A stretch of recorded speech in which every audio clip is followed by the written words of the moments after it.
আসসালামু আলাইকুম। নার্সারির ক্ষুদে শিক্ষার্থীবৃন্দ আমার কেমন আছো সবাই? আশা করি যে যেখানে আছো ভালো আছো। আলহামদুলিল্লাহ আমিও ভালো আছি। এর আগে তোমাদের সঙ্গে আলোচনা করেছিলাম স্বরবর্ণ সহকারে স্বরচিহ্নগুলি লেখা। চলো আজকে আমরা যেটি পড়ব সেটি এক নজরে দেখে নিই।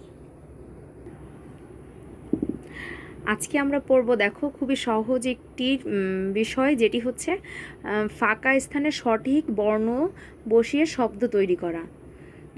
আসলে এখানে তোমরা দেখতে পাচ্ছ যে কতগুলি শব্দ দেওয়া আছে, কিন্তু পরিপূর্ণভাবে দেওয়া নাই, কিছুটা মিসিং আছে।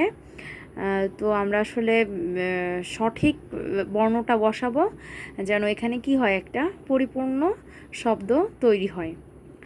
তো দেখো এখানে ফার্স্টে যেটা দেওয়া আছে, কয় চন্দ্রবিন্দু, আকার, ঠয়কার ঠা, এরপরে শূন্যস্থান।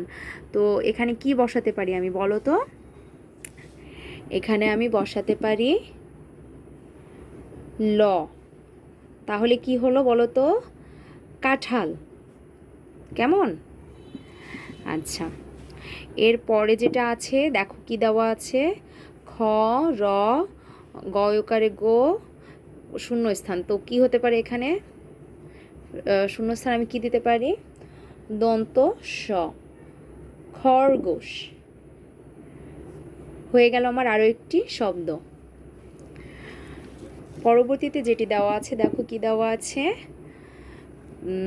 গ, গ, শূন্যস্থান। তো কি হতে পারে এখানে? আমি এখানে একটা দন্ত ন দিলাম, তাহলে কি হলো? গগন। গগন অর্থ হচ্ছে আকাশ। কেমন?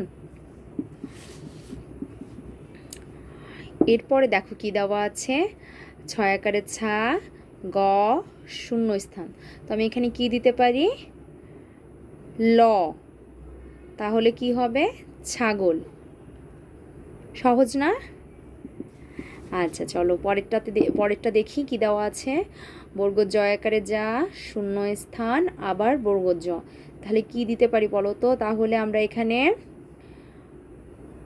হয় আকারে হা দিলাম, তাহলে কি হলো? জাহাজ।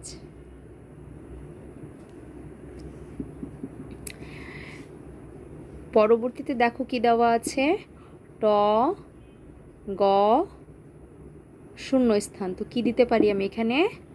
ট, গ, একটা বয়শূন্য র দিলাম, তাহলে কি হলো এখানে? টগর। টগরটা হচ্ছে একটা ফুল। এরপরে দেখো কি দেওয়া আছে, ফ, শূন্যস্থান, ল। তাহলে কি হতে পারে? এখানে আমি একটা দন্ত স দিলাম। কেমন? তাহলে কি হবে? ফসল। পরবর্তীতে দেখি কি দেওয়া আছে, ত, র, ময়ূরস্যকারে মু, শূন্যস্থান। তাহলে কি হতে পারে? একটা বর্গ জ দিই, তাহলে কি হয়? তরমুজ। কি সহজ না? আমার কাছে তো এটি খুবই সহজ লাগছে, আর তোমাদের কাছেও এটি সহজ লাগবে যদি তোমরা এটা বেশি বেশি করে বাসায় প্র্যাকটিস করো। কেমন? তো বাসায় বেশি বেশি করে এটা প্র্যাকটিস করো। আর আমাদের যে গ্রুপটি আছে সেই গ্রুপে অবশ্যই কিন্তু হোমওয়ার্ক করে পাঠাবে। কি মনে থাকবে? তো আজকে এতটুকুই। সবাই ভালো থেকো। আল্লাহ হাফেজ।